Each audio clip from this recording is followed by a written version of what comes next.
সম্মানিত হাজিরিন, আমি কোরআনুল কারীমের 8 নম্বর পারা 7 নম্বর সূরা সূরা আরাফের 11 নম্বর আয়াত থেকে 18 নম্বর, লম্বা তাফসীর না, যদিও আয়াত 8টা আয়াত পড়ছি মোট। এই 8টি আয়াত একবার অল্প কথায় তরজমা আপনাদের সামনে পেশ করতে চাই ইনশাআল্লাহ। এটুকু বলেই আমরা একসাথেই দোয়া মুনাজাত করে বিদায় নেব। আল্লাহ তাআলা আমাদেরকে তৌফিক দান করেন, বলেন আমিন। এই 8টি আয়াতের মূল বক্তব্য হলো আদম আলাইহিস সালামের সৃষ্টি, ফেরেশতাদেরকে সেজদার হুকুম, ইবলিসের আপত্তি এবং ইবলিস আপত্তি করে কি বলছে, আল্লাহ তাআলা কি বলছে, এই কথা শেষ। বলে এটি তো আমরা শুনছি, তা আপনি শুনছেন না কোনটা, সেটা কই কোন? নামাজ যে 5 ওয়াক্ত এটা শুনছেন না, তো আমি আজকে কই 6 ওয়াক্ত, এটা শুনছেন না, জান নতুন কথা কইলাম, ঠিক নি কথাটা? রমজানের রোজা 1 মাস, এটা শুনছেন না? না, আমি কিতাবে পাইছি 1.5 মাস।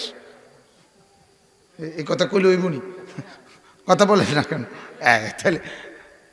তাইলে মূলত তো আসলে ওয়াজের মূল মাকসাদ হইল 1450 বছরের কথাগুলোই বারবার বারবার রিপিট করা, বলতে থাকা বলতে থাকা বলতে থাকা। পুরাতন 1450 বছর আগের কথাগুলোই আবার কি করা? দোহরানো, রিপিট করা। ফাযাক্কির, আল্লাহ কোরআনে বলছে বন্ধু বারবার বলেন, বারবার বলেন।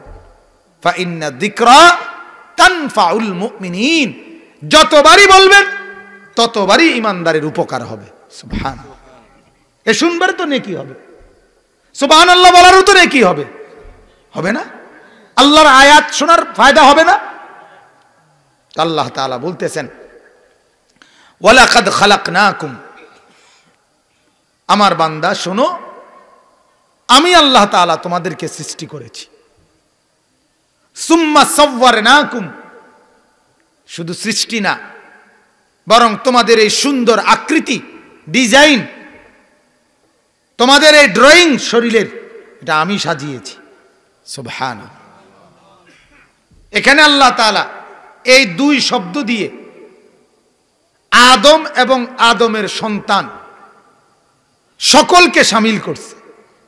অর্থাৎ আল্লাহ বুঝাইছে আদমকে আমি বানাইছি, আদমের সন্তানকে আমি বানিয়েছি, আদমের আকৃতি ড্রয়িং আমি করেছি, আদমের পরবর্তী সমস্ত বনি আদমের এই স্ট্রাকচার, এই ডিজাইন আমি করেছি।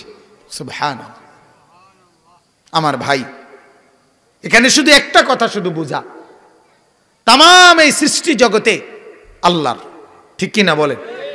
কায়নাতের চতুর্দিকের প্রতিটা সাই, মানে প্রতিটা বস্তু কার সৃষ্টি? সব কার? কিন্তু বাকিগুলোর মধ্যে আল্লাহ তাআলার সৃষ্টির পদ্ধতি একরকম, আমার আপনার বেলায় আরেক রকম। আল্লাহর বাকি সৃষ্টির বেলায় আল্লাহর সৃষ্টির নিয়ম হলো কুন ফায়াকুন। অন্যগুলোর বেলায় আল্লাহ তাআলার নিয়ম হলো আল্লাহ বলে হও, হয়ে যায়। কথা বুঝছেন না? কি বলে? হও, হয়ে যায়। কুন ফায়াকুন। ইন্নামা আমরুহু ইযা আরাদা শাইআন আন ইয়াকুলা লাহু কুন ফায়াকুন। রব্বুল আলামিন বলেন, তোমার মাওলা এমন মাওলা, যেই মাওলা যখন কোনো কিছু বানাইতে চান, সৃষ্টি করতে চান, তিনি শুধু বলেন কুন ফায়াকুন, সাথে সাথেই হয়ে যায়। আল্লাহর নবী বলেন, আমার উম্মত, আমার আল্লাহ কুন, কাফ নুন পেশ, কুন, কাফ আর নুন, এই 2টা অক্ষর, এই 2টা অক্ষরও বলতে হয় না, আল্লাহ চাইবার সাথে সাথে কাফ আর নুনের মাঝখানে থাকতে থাকতেই সেটা হয়ে যায়। বাইনাল কাফে ওয়ান নুন, কাফ আর নুনের মাঝখানে থাকতে থাকতেই হয়ে যায়। যদি বলেন বাংলায়, তাহলে হ আর ও এর মাঝখানে থাকতে থাকতেই হয়ে যায়। সুবহানাল্লাহ। তো আল্লাহ তাআলা বলে আমার গোটা সৃষ্টির পদ্ধতি হলো কুন ফায়াকুন, কন্যা কি? কিন্তু তোমার বেলায় আদম থেকে নিয়ে তুমি থেকে নিয়ে কিয়ামত পর্যন্ত যত বনি আদম, আল্লাহ বলে তোমাদের বেলায় আমার নিয়ম হলো কুন্না, তোমাদের বেলায় হলো খালাকতুহু বিয়াদিয়া। আমি রব্বুল আলামিন, যেই মালিক আমি সেকেন্ডের মধ্যে, পলকের মধ্যে সব করতে পারি, সেই আমি মাওলা দয়া করে একদিন 2 দিন না 9 মাস একটানা তোমারে মায়ের পেটে রেখে আমি আল্লাহ আমার নিজের হাতে এই ড্রয়িং করে করে একটা একটা করে আমি লাগাই দিছি। চোখ আমি লাগিয়েছি, নাক আমি লাগিয়েছি, কান আমি লাগাইছি। এটা আমার ডিজাইন, আমার হাতে লাগানো, আমার হাতে লাগানো, আমার হাতে লাগানো। এটা কোন বলছি আর হয়ে গেছে না, এটা আমি লাগাইছি। হ্যাঁ, নালে মানুষ আমাকে বানাইতে আল্লাহ পাকের 9 মাস লাগে। কথা বলেন না কেন? 6 মাস লাগে। আল্লাহ চাইলে কতক্ষণে পারে? মুহূর্তে। তাইলে বন্ধু আল্লাহ তাআলা এটাই বললেন যে বান্দা শোনো, বহুদিকে আমি তোমারে মর্যাদাবান করছি, তো এর মধ্যে এটাও একটা, আমার তামাম সৃষ্টি বানানোর পদ্ধতি একরকম, তোমারে বানানোর পদ্ধতি এর চাইতে উন্নত। সব বানাইছি মুখের হুকুম দিয়া, তোমারে বানাইছি নিজের হাত দিয়া। সব বানাইছি কি দিয়া দোস্ত? জবানের হুকুম দিয়ে। তোরে বানাইছি বড় হাতে যত্ন করে। আল্লাযী খালাকাক ফাসাওয়াকা ফাআদালাক। রব্বুল আলামিন বলে তোকে সৃষ্টি করেছি আমি, তোর শরীরে অঙ্গ প্রত্যঙ্গ লাগিয়েছি আমি, একটা অঙ্গ আরেকটা অঙ্গের সাথে সামঞ্জস্যপূর্ণ করে দিয়েছি আমি। এই নাক, এই চোখ, এটার সাথে এটা মিলিয়ে দিয়েছি, এই কানের সাথে কান মিলায়ে দিছি, এই জবান, এই চেহারা, এই আকৃতি আমি রব্বুল আলামিন আমার নিজের মতো করে সাজিয়েছি। ফি আইয়ি সূরাতিম মা শাআ রাক্কাবাক। আল্লাহ বলেন এই ড্রয়িং, এই চেহারা, এই আকৃতি আমি আল্লাহ যেমনে চাইছি এমনেই সাজিয়েছি। সুবহানাল্লাহ। কে সাজিয়েছেন? কে সাজিয়েছেন? আমার বন্ধু। তাইলে মাঝে দিয়ে কথা বলি বন্ধু, রাগ না করে শুনতে থাকি শুধু ইনসাফের দাবিতে। যদি এই কথা মেনে থাকেন, বুঝে থাকেন, তাইলে এটাও তো বুঝলেন যে নাক এখানে লাগাইছে, কান এখানে লাগিয়েছে, চোখ এখানে লাগাইছে, এটা রব্বুল আলামিন আমার আল্লাহ লাগাইছেন। এই ব্যাপারে কারো কোনো আপত্তি আছে কিনা? কারো ভিন্ন কোনো পরামর্শ আছে কিনা? আরো কোনো সুন্দরের আপনাদের কাছে কোনো রূপরেখা আছে কিনা যে নাক 1 সুতা এদিকে লাগাইলে ভালো হইতো, কান 1 সুতা আরেকটু লাইরা দিলে ভালো হইতো? পৃথিবীর 800 কোটি মানুষ কারো কোনো মন্তব্য শুনছেন কিনা? আগের কোনো মনীষীর বক্তব্য আছে কিনা? আছে কারো? একটা অঙ্গ, কোন একটা, এটা এখানে না দিয়ে ওইখানে দিলে ভালো ছিল, এটা না দিলে ভালো ছিল, এমন আপত্তি আছে কারো? অবশ্যই আছে। আছে না? মানে অবশ্যই আপত্তি আছে। আল্লাহর ব্যাপারে আপত্তি আছে, অবশ্যই আছে। নাই কেন? মুসলমান যে মানুষগুলো নাকের ব্যাপারে কোনো আপত্তি নাই, কানের ব্যাপারে কোনো আপত্তি নাই, চোখের ব্যাপারে কোনো আপত্তি নাই, তাইলে তুই মানুষ কেন এখান থেকে দাড়ি সরাই দিলি? তোর আপত্তি না থাকলে সরাইলি? কথা বলেন না কেন? কেন সরাইলো তাহলে? বলেন, রাগ করেন না, আপনার ইনসাফের কাছে আপনাকে বললাম, আপনার বিবেককে আপনি বলেন। হ্যাঁ, অবশ্যই আপনি আপত্তি করছেন। আপনার কথা হলো রব্বুল আলামিন, আপনার নাক লাগানো ঠিক আছে, আপনার কান লাগানো সেটিং ঠিক আছে, কিন্তু এই সেটিংটা আপনার ঠিক নাই। কথা বলেন না, এটা আপনি বুঝ করে লাগাইতে পারেন নাই, এই সেটিংটা আপনার সুন্দর হয় নাই।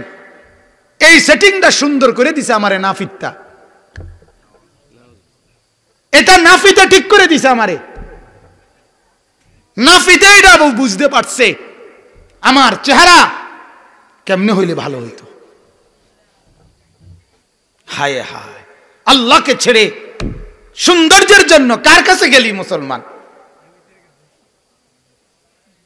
কার কাছে গেলি? কারে ধর্ণা দিলি?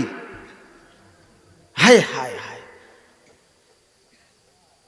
এক নাফিক, এক মালউন অভিশপ্ত, এক বেঈমান হিন্দু, তার কাছে গেলি ডিজাইন সাজাবার জন্য। এত নিচু রুচি হয় কিভাবে? মানসিকতা এত নিচে নামে কিভাবে? অতএব ওয়ালাকাদ খালাকনাকুম সুম্মা সাওয়ারনাকুম, আল্লাহ বলে বান্দা তোমাকে বানিয়েছি আমি, আর তোমার ডিজাইন করেছি আমি। কে করেছে বলেন? আল্লাহ। আল্লাহ আমি করেছি, আল্লাহ বলছে। কোন দিয়া না, হাত দিয়া, জবানের হুকুম দিয়া না, আমার কুদরতি হাত দিয়ে আমি লাগিয়েছি। আল্লাহ আমাদেরকে বুঝার তৌফিক দান করেন, বুঝার তৌফিক দান করেন। সুম্মা কুলনা লিল মালাইকাতি ইসজুদু লি আদম, এরপর আল্লাহ বলে তৃতীয় মর্যাদা, ওই আদমের মাধ্যমে আমাগরও বুঝাইছে যে আদমকে সৃষ্টি করে আমি রব্বুল আলামিন ফেরেশতাদের সামনে তাকে মর্যাদাবান করেছি। কিভাবে? ফেরেশতাদের সামনে ঘটনা তো লম্বা, আপনারা জানেন, আমি শুধু এই আয়াতের তর্জমা বলছি, রেখে বলতেছি। আল্লাহ বলে আমি আল্লাহ তাআলা ফেরেশতাদেরকে তখন বলছি, আমার আদম, আমার বনি আদম কিয়ামত পর্যন্ত তোদের সমস্ত ফেরেশতার চাইতে শ্রেষ্ঠ। কাজে এই শ্রেষ্ঠত্ব আজকে প্রথম ব্যক্তি দিয়েই শুরু করাইয়া দেখাইয়া দিয়ে যেতে চাই, কিয়ামত পর্যন্ত আদম এবং আদমের সন্তান তারাই দামি। কারা দামি বলেন? আমরা। কাদের চাইতে? ফেরেশতাদের চাইতে। এজন্য আল্লাহ বলে উসজুদু লি আদম, তোরা আদমকে সেজদা কর। ফেরেশতাদেরকে আল্লাহ বলছে কি করতে, বলেন না? আদমকে সেজদা করো। আল্লাহ তাআলা বলেন ফাসাজাদু, সবাই সেজদা করলো, ইল্লা ইবলিস, ইবলিস ব্যতীত।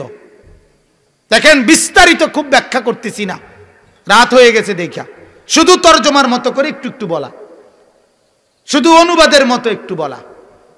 আল্লাহ বলে লাম ইয়াকুম মিনাস সাজিদিন, ইবলিস সেজদাকারীদের অন্তর্ভুক্ত হলো না। ইবলিস কি করলো না? কথা বলেন না, কি করলো না?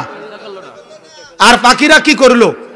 এবার শুধু তাহলে এই কথাটাই বলেন, আল্লাহর সৃষ্টির মধ্যে, আল্লাহর মখলুকের মধ্যে আল্লাহর হুকুমের প্রথম নাফরমানি সেজদা করতে অস্বীকার, ঠিক কি না বলেন?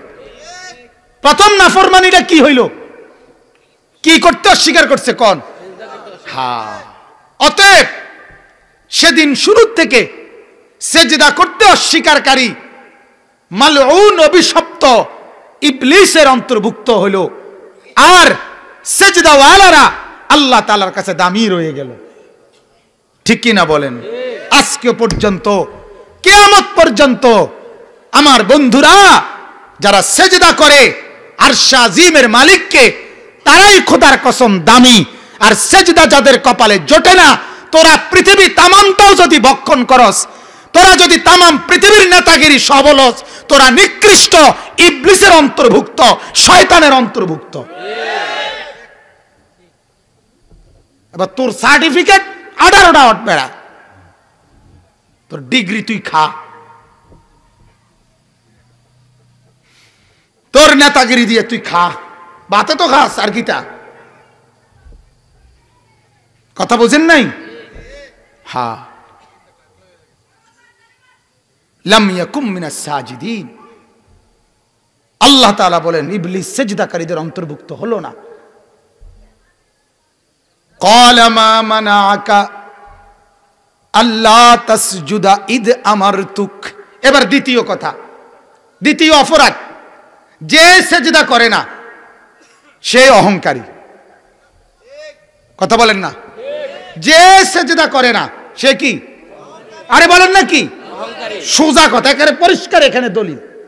আল্লাহ জিজ্ঞাসা করছে ইবলিস মা মানাআকা আল্লা তাসজুদা ইদ আমারতুক, আরে কি রে তোরে আমি সেজদা করতে আদেশ করলে কিসে তোকে নিষেধ করলো সেজদা করতে? কথা বুঝছেন না? ক্বালা আনা খায়রুম মিনহু। হে ইবলিস কি কইল? আমি আদম থেকে কি উত্তম। কেন? খালাকতানি মিন নারিন ওয়া খালাকতাহু মিন তিন। আমারে বানাইছেন আগুন থেকে, তারে বানাইছেন মাটির থেকে। আর মাটি যতই কোড়ে পানি দেয়, কোপ দেয়, নিচের দিকেই নামে, আগুন যত ধরায় উর্ফের দিকেই ওড়ে। কাজে আমি আগুনের, আমি তো উর্ফের দিকে থাকবো, আর সে তো মাটির, সে না নিচের দিকে থাকবো। উল্টা সেজদা হে না আমারে করবো, আমি কিত্তাম করব। নাউজুবিল্লাহ। এ তাইলে দ্বিতীয় অপরাধ কি? কথা বলেন না, দ্বিতীয় অপরাধ কি? এই আল্লাহও জবাব দিছে, ক্বালা ফাহবিত মিনহা। আল্লাহ তাআলা বলে ছিলি তো 7 আসমানে, ছিলি তো ফেরেশতাদের সাথে, নাফরমান, ফাহবিত মিনহা, এখান থেকে নাম, নাম এখান থেকে, এই ফাহবিত মিনহা এখান থেকে নাম, নাফরমান। ফামা ইয়াকুনু লাকা আন তাতাকাব্বারা ফিহা। আমি মালিকের এই দরবারে অহংকার করার অধিকার কারো নাই। এইটা আল্লাহ বলছে, আন তাতাকাব্বারা, কিবির, কিবির কি? কিবির। আমার দরবারে অহংকার করার কি নাই? অধিকার নাম। এরপর আল্লাহ বলেন ফখরুজ, শুধু নাইমা দাঁড়িয়ে থাকবি না, বাইর হ। ইন্নাকা মিনাস সাগিরিন, মনে রাখিস তুই, তুই কিয়ামত পর্যন্ত নিকৃষ্টদের অন্তর্ভুক্ত। তুই আর আলা, তুই আর সম্মানী হইতে পারতি না, হইতে পারতি না। আমার সামনে অহংকার। এই তাহলে এবার দুই কথা হইল। দ্বিতীয় কথাও হয়ে গেল, যে সেজদা করে না সেই অহংকারী। এজন্য অহংকারী কাকে বলে নবীজিকে জিজ্ঞেস করছে। নবীজি বলছে দুই জিনিসকে, বাতারুল হক ওয়া গামাতুন নাস। যে আল্লাহর হক যত বিধান এটাকে মানতে অস্বীকার করে, নারাজ, সেই অহংকারী। আর মানুষকে যে তুচ্ছ করে সে অহংকারী। এটা 2 নম্বরে। 1 নম্বরে আল্লাহর গোলামি করতে। আমি আল্লাহ বলল সুদ হারাম, তুমি কইলা এটা ছাড়া চলা সম্ভব না। আল্লাহ বলতে হাইয়া আলাস সালাহ, তুমি কইলা দোয়ানে কাস্টমার। ঠিকই না বলেন না কেন? তো তুমি কি কইলা? প্রত্যেক কথায় হককে গ্রহণ করতে অস্বীকার করলা। এটা কি? অহংকারী। আরেকটা কি? মানুষকে কি করা? তুচ্ছ তাচ্ছিল্য, হেয় করা, অবজ্ঞা করা। এটা তো বুঝেনি আপনারা। তাইলে এখানে দ্বিতীয় কথা বললাম, সেজদা বন্ধু ইজ্জতের পরিচয়। সেজদা ইজ্জতের পরিচয়, এটা হলো প্রথম কথা। কিবির ঘৃণ্য জিনিস, এটা দ্বিতীয় কথা। এরপরে 2 নাম্বার, 3 নাম্বার দেখেন, ক্বালা আনযিরনি ইলা ইয়াউমি ইউবাসুন। আমি শুধু অর্থ বলে শেষ করে দিচ্ছি। এবার ইবলিস কইল, হেরে তো কইছেন নাইমে যাইতে, বের হইয়া যাইতে, তে চিন্তা করছে শয়তান, কত শয়তান।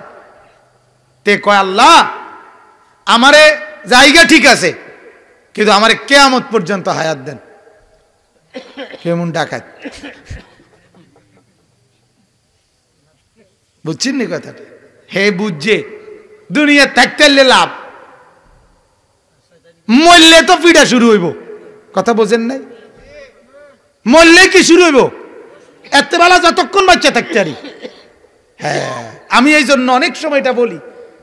অনেক মুরব্বী আছে, বয়স্ক লোক এখনো বিড়ি খায়, বয়স্ক লোক এখনো টেলিভিশন চায়, বয়স্ক লোক এখনো গালি দেয় যে উনার গালির ছোটে মাটির তলের কেচ্ছা যদি থাকে এটাও যদি উঠতে যাব, এমন ডাকাত।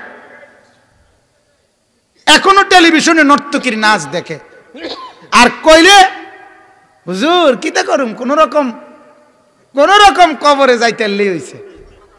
আল্লাহ আল্লাহ কইরে কোন রকম কবরে না যাও। আমি বলি না চাচা, কোন রকম কবরে আল্লাহর দোহাই যাইয়েন না। কোন রকম আরো কটা দিন দুনিয়াত বাচ্চা থাকেন, আরো 2-4 খিলি পান খাইতেন পারবেন, আরো 2 আপেল মালটা খাইতেন পারবেন, বন বিড়ি আরো খাইতেন পারবেন। যে দূর পারেন দুনিয়াত থাকতে চেষ্টা করেন, বন বিড়ি পাইবেন। কিন্তু কোন রকম কবরে গেলে আল্লাহর দোহাই একদম বাইরাইয়া আড্ডি গুড়া গুড়া গুড়া গুড়া করেলেন, একদম গুড়া গুড়া বানাইলেন। হ্যাঁ, আল্লাহ নিষেধ করছে কোন রকম কবরে যাইও না, কবরে কোন রকম যাইতে মানা করছে। ওয়ালা তামুতুন্না ইল্লা ওয়া আনতুম মুসলিমুন। আল্লাহ বলেন পূর্ণ মুসলমান না হয়ে কবরে আইসো না, মইরো না, ফাকনা ফাকনা আলাপ কইরো না। হ্যাঁ, লম্বা লম্বা কথা কয় অনেকে। চা দোয়ানে বইয়া বইয়া ফতুয়া মারে, চা দোয়ানে ভালো মানুষ নাই, এমনি মুখে বিড়ি উনার। আপনি কি এর ভালো মানুষ? আপনি ভালো মানুষ ছিলেন কেমনে মিয়া? পৃথিবীর কোন বিড়ি খাওয়েন না ভালো মানুষ হইতে পারে না। কথা বলেন না কেন? বিড়ি খাওয়েন না ভালো মানুষ হইতে পারে না। সেজদা যার কপালে নাই সে ভালো মানুষ হইতে পারে না। গোলামি যার নাই সে ভালো মানুষ হইতে পারে না। কথা যত শুদ্ধই কোক, কথা শুদ্ধ বলার মধ্যে কামিয়াবি না। কামিয়াবি হচ্ছে সেজদা আল্লাহর গোলামির মধ্যে। কথা বুঝছেন কি না? খুব একবারে সুইটেবল কথা, খুব একবারে নরম সরম, কিন্তু খারাইয়া মতে। কথা বুঝছেন না? এ বেহায়া। অতএব আল্লাহ তাআলা বললেন, ইবলিস বলল আল্লাহ আমাকে কিয়ামত পর্যন্ত হায়াত দেন। ক্বালা ইন্নাকা মিনাল মুনজারিন। আল্লাহ কইছে আচ্ছা ঠিক আছে দিলাম, যা দুনিয়া ভোগ কর। এরপরে ইবলিস বলে, ক্বালা ফাবিমা আগওয়াইতানি লাআকউদান্না লাহুম সিরাতাকাল মুস্তাকিম। আল্লাহ তুমি আমারে ফালায় দিলা, আমারে তাড়ায় দিলা, ঠিক আছে, তোমারও কইয়া গেলাম তোমার প্রতিটা বান্দার প্রত্যেকটা ভালো রাস্তায়, সৎ রাস্তায়, সিরাতে মুস্তাকিম নেকির রাস্তায় আমি বইয়া থাকব। লাআকউদান্না, আমি বসে থাকব। আর কি করব? সুম্মা লাআতিয়ান্নাহুম মিন বাইনি আইদিহিম ওয়া মিন খালফিহিম।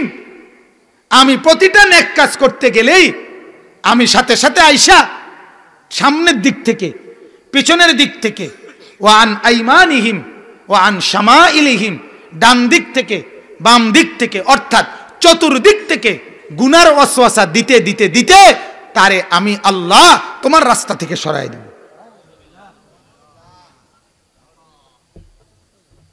ওয়ালা তাজিদু আকসারাহুম শাকিরিন। ইবলিস বলে আল্লাহ আমার ওয়াসওয়াসার কারণে তুমি তোমার অধিকাংশ বান্দাকে তোমার প্রতি কৃতজ্ঞ পাবা না। দেখবা বাজারে ঘুরতেছে হাজারো মানুষ, অথচ মাগরিবের নামাজে সেজদা দিচ্ছে অল্প কয়েকজন। ঠিক কিনা বলেন? ফজরের আজান হইছে মহল্লায় সবার উপরে, অথচ মালিকের ঘর মসজিদে ফজরের মুসল্লি মাত্র 5-7 জন, ঠিক কিনা বলেন? বাকি নাফরমানরা ঘুমায়। ওরা বলছে, ওরা যেন আল্লাহকে জানিয়ে দেয়, আল্লাহ নামাজের সেজদা দিলাম না, আর তোমারে জানিয়ে দিলাম মাওলা ইবলিসের আচরণটাই সঠিক ছিল। আর নয়তো কি বুঝায়? কথা বলেন না কেন? নাইলে লোক কি বলতে চায়? ঘুমায় থেকে সে এটাই তো বুঝাইতে চায়, মাওলা ইবলিসের উত্তরই ঠিক ছিল, ইবলিসের আচরণই ঠিক ছিল।